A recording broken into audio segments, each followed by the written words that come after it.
നമസ്കാരം. ആശ്രവാസ്തുവിലേക്ക് സ്വാഗതം. 2025 ഡിസംബർ മാസത്തെ സമ്പൂർണ്ണ മാസഫലത്തെക്കുറിച്ചാണ് ഇന്ന് ഞാൻ സംസാരിക്കുന്നത്.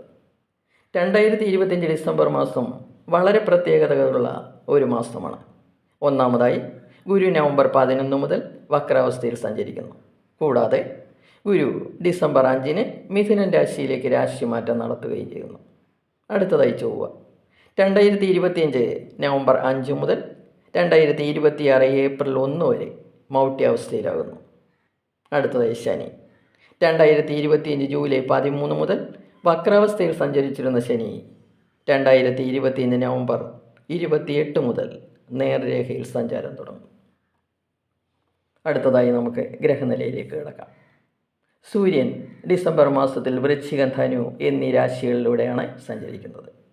ഡിസംബർ 1 മുതൽ ഡിസംബർ 15 വരെ വൃശ്ചികൻ രാശിയിലും ശേഷം ഡിസംബർ 31 വരെ ധനുരാശിയിലുമായിട്ടാണ് സൂര്യൻ സഞ്ചരിക്കുന്നത്.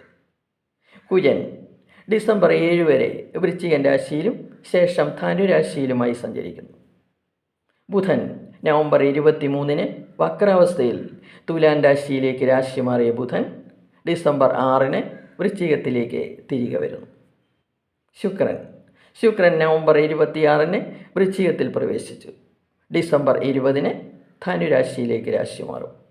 ഗുരു ഡിസംബർ 5 മിഥുനൻ രാശിയിലേക്ക് രാശിമാറ്റം നടത്തും. മുകളിൽ പറഞ്ഞ ഗ്രഹങ്ങളുടെ സഞ്ചാരം അനുസരിച്ചാണ് ഞാൻ ഫലം പറയാൻ പോകുന്നത്. അടുത്തതായി കുംഭൻ രാശിയുടെ ഫലങ്ങളെക്കുറിച്ച് സംസാരിക്കാം. അവിട്ടമര, ചതയം, പൂരിട്ടാതി, മുക്കാൽ എന്നീ നക്ഷത്രങ്ങൾ ചേർന്നതാണ് കുംഭൻ രാശി. ആദ്യമായി കുംഭൻ രാശിയുടെ ഡിസംബർ മാസത്തെ ആരോഗ്യസ്ഥിതി നോക്കാം. രാശ്യാധിപനായ ശനി ധനസ്ഥാനത്താണ് സ്ഥിതി ചെയ്യുന്നത്. വ്യാഴം ഡിസംബർ 5 ശേഷം കുംഭൻ രാശിയുടെ 5ാം ഭാവത്തിൽ സ്ഥിതി ചെയ്ത് കുംഭൻ രാശിയിലേക്ക് ദൃഷ്ടി ചെയ്യുന്നു.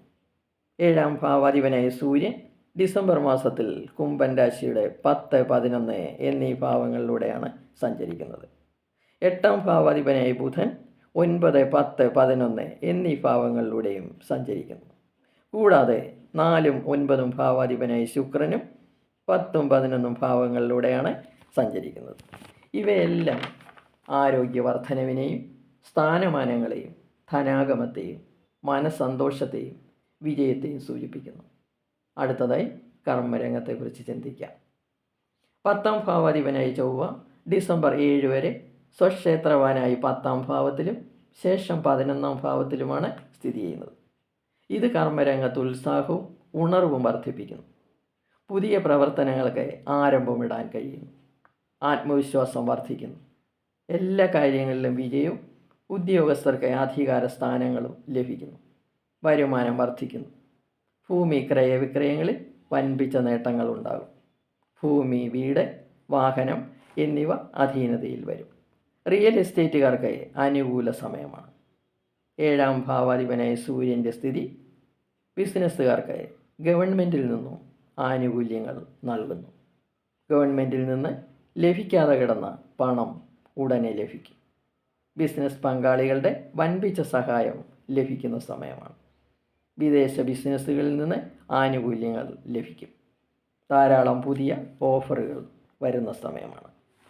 5ാം ഭാവാധിപനും വിദ്യാകാരകനുമായ ബുധൻ 9, 10, 11 എന്നീ ഭാവങ്ങളിലൂടെ സഞ്ചരിക്കുമ്പോൾ വിദ്യാർത്ഥികൾ ഏത് പ്രവൃത്തികൾ ചെയ്താലും അതിൽ വിജയവും പഠനത്തോടൊപ്പം തന്നെ തൊഴിൽ ചെയ്ത് വരുമാനമുണ്ടാക്കാനും കഴിയും. വിദ്യാർത്ഥികൾക്ക് ഈ സമയം ഒരു സുവർണാവസരമായി കരുതണം. വിദ്യാർത്ഥികൾ ഈ സമയം നല്ല രീതിയിൽ പ്രയോഗിക്കണം. 5ാം ഭാവത്തിലെ ഗുരുവിൻ്റെ സ്ഥിതി കുട്ടികളുടെ ബുദ്ധി വികസിപ്പിക്കുകയും വിജയങ്ങൾ കരസ്ഥമാക്കാൻ സഹായിക്കുകയും ചെയ്യുന്നു. വിവാഹാലോചന നടത്തുന്നവർക്ക് കാര്യങ്ങൾ നല്ല രീതിയിൽ മുന്നോട്ട് കൊണ്ടുപോകാൻ കഴിയും. ദമ്പതികൾക്കും പ്രണയിക്കുന്നവർക്കും സമയം അനുകൂലമാണ്. നിങ്ങൾക്ക് 7ര ശനിയുടെ സമയമാണെങ്കിലും ഡിസംബർ മാസത്തിൽ നിങ്ങൾക്ക് അതിൻ്റെ ദോഷഫലങ്ങൾ ഒന്നും കൂടുതലായി അനുഭവിക്കേണ്ടി വരികയില്ല. കാരണം മറ്റുള്ള ഗ്രഹങ്ങളെല്ലാം അനുകൂല സ്ഥാനങ്ങളിലാണ് നിൽക്കുന്നത്. പ്രത്യേകിച്ചും വ്യാഴത്തിൻ്റെ സ്ഥിതി. ഡിസംബർ മാസം നിങ്ങൾക്ക് വളരെ ശ്രേഷ്ഠമായ ഒരു മാസമാണ്. ദോഷപരിഹാരങ്ങൾക്കായി ശനിയാഴ്ച തോറും ശാസ്താവിന് നീരാഞ്ജനം നടത്തുക. രാഹുവിനെയും കേതുവിനെയും പ്രീതിപ്പെടുത്തുക. ആയില്യപൂജ, ഗണപതി ഹോമം എന്നിവ നടത്തുക. എല്ലാ ദോഷങ്ങളും അകന്നുപോകും. എല്ലാവർക്കും നന്മകൾ നേർന്നുകൊണ്ട് നിർത്തുന്നു. ഇനി അടുത്ത വീഡിയോയുമായി. വീഡിയോ ഇഷ്ടപ്പെട്ടെങ്കിൽ സബ്സ്ക്രൈബ് ചെയ്യുക. സംശയങ്ങൾക്ക് വാട്സപ്പ് നമ്പറിൽ ബന്ധപ്പെടുക.